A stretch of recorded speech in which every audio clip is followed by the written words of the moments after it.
What's going on, my fellow Jedi and Padawans? Welcome back to another Jedi gaming video. Thank you guys so much for coming back to the channel. If you guys are new, welcome.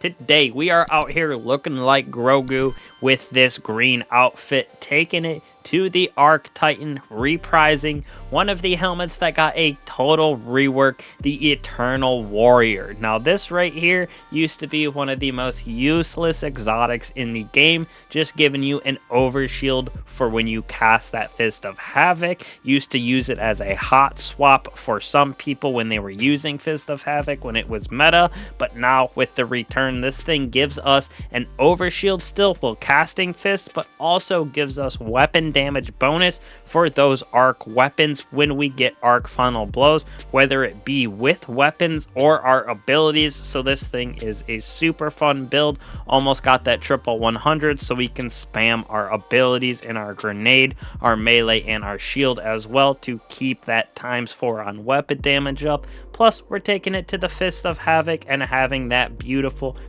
ad clear with it, and it is actually kind of nice to have on. Now, taking it to our abilities, aspects, and fragments using Fist of Havoc, obviously with our big slam that we can get on the ground, creating that AoE damage effect. Very good for that ad clear, as well as the quick shoulder charge on our light attack. Very good for those single enemies, getting away from that enemies very quickly if you are in danger as well.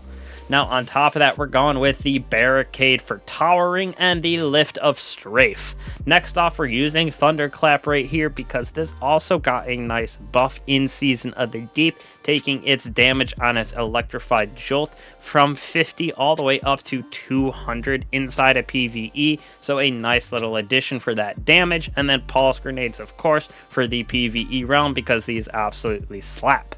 So for our first aspect right here, using Touch of Thunder for those ionic traces on our Pulse Grenade, you can see it creates those ionic traces periodically as it damages targets, and it gets increased damage over time. Those ionic traces are those little bolts of lightning that track to you, and it grants us our ability energy for that nice spam like I was talking about. Next on our list is making that Thunderclap even better with Knockout. Critically wounding a target or breaking their shield infuses our melee with arc energy and increases rain and damage for a short time. Also, defeating targets with a melee gives us instant health regen, as well as making us amplified. So a nice little combo for that melee and this build. Now down here for our fragments, I personally went with this first one in Spark of Discharge, so our arc final blows in those weapons have chances to create ionic traces for us. Just another way to have that ability spam a little bit more relevant with this. Plus, we're getting that nice arc weapon bonus damage from our helmet. Now you could switch this one out with Spark of Magnitude if you want, so that Pulse Grenade can last a little bit longer, do a little bit more damage via our aspect here in Touch of Thunder, giving us some more ionic traces as well, but I think that this overall with Spark of Discharge worked better for me. Next off, we have Spark of Feedback. Taking melee damage briefly increases outgoing melee, so that increases our Thunderclap and pairs well with a Knockout as well. Next on our list, we have Spark of Resistance. While surrounded by combatants, you are more resistant to that incoming damage. Very nice for that endgame, and we're getting up close and personal with that Thunderclap and this build anyways.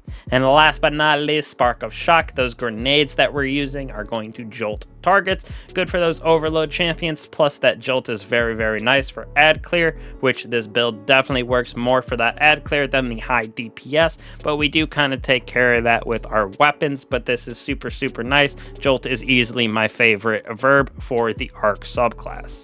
Now, when we move on to weapons here, first off, we're using the Riptide with that chill clip. You could also use Deliverance, but I'm using this for two different reasons. One, for that overload champion, just in case we're out of Thunderlord or our grenade and that jolting, but also we can use this for unstoppables when we get that freeze and shatter. That'll also stun that, so a double dip with this weapon.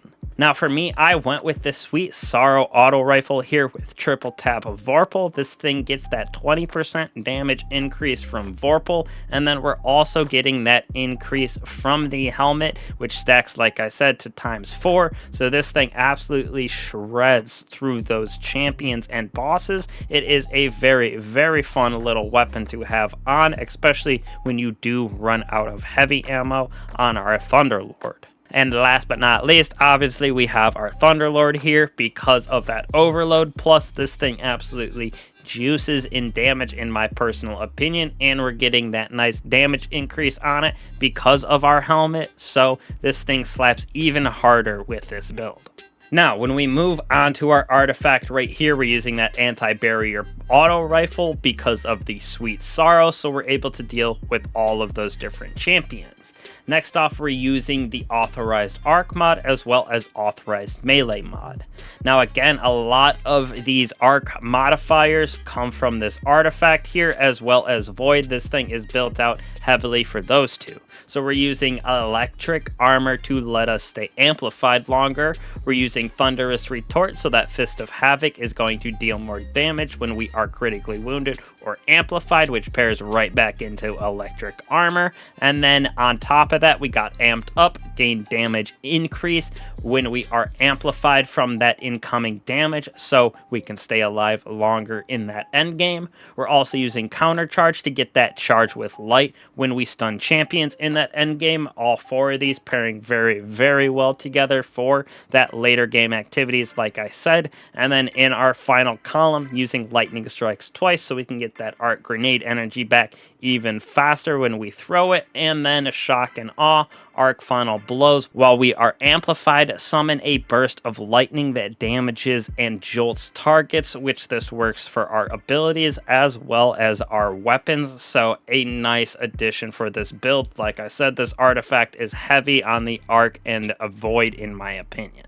Now on to this masterpiece of a helmet right here, the Eternal Warrior with the armor perk Resolute. Arc final blows grant that escalating damage for arc weapons, like I said, timesing up to 4. We also have gain overshield while activating Fist of Havoc, gain higher tier damage bonus for arc weapon defeats when your Fist of Havoc ends, so it goes right to that tier 4 when it ends, and it is a nice little increase to that damage. Like I said, feels very, very good, about that 20% when we are getting up to ×4.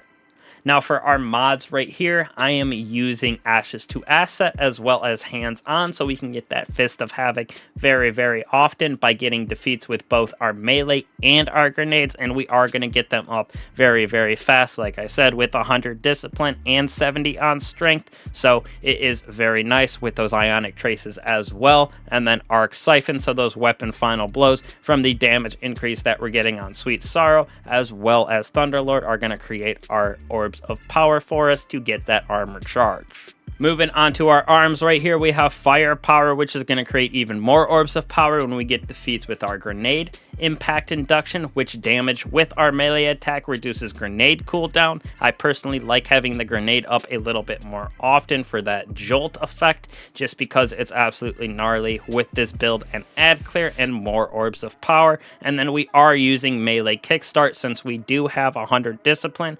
With this melee kickstart and some of our other mods, we are going to get back our melee very, very quickly as well, so it feels like we have that triple 100s on. Now on the chest piece, I have charged up for our armor charge as well as arc damage resistant and concussive dampener. You can change those two up to whatever kind of damage you're taking for the activity, so just know I personally just go with charged up mostly on my chest piece. Then you can substitute those damage resistance, like I said, for whatever you're going into. When we move on to our legs right here, we have Better Already, Invigoration, and Absolution. All of these involve picking up orbs. Now, Better Already gives us health regen, Invigoration gives us reduced melee cooldown, and Absolution gives us all our abilities back when we pick up those orbs of power, which we're creating via our arc weapons, as well as those grenades, and all of our other fire team members. Those count as well for these, so it is a nice little bit for us to get our abilities and that health back. back.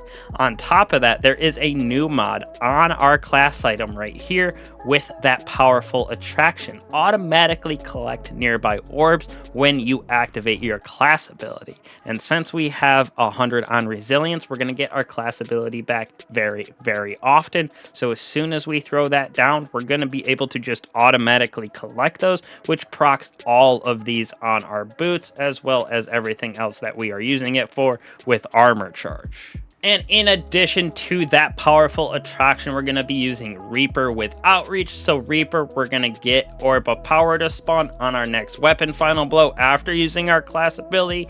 And we're going to get our melee back when we use our shield. So we're going to collect orbs, create another orb after our next weapon defeat, and give us back our melee with just these mods on our class item.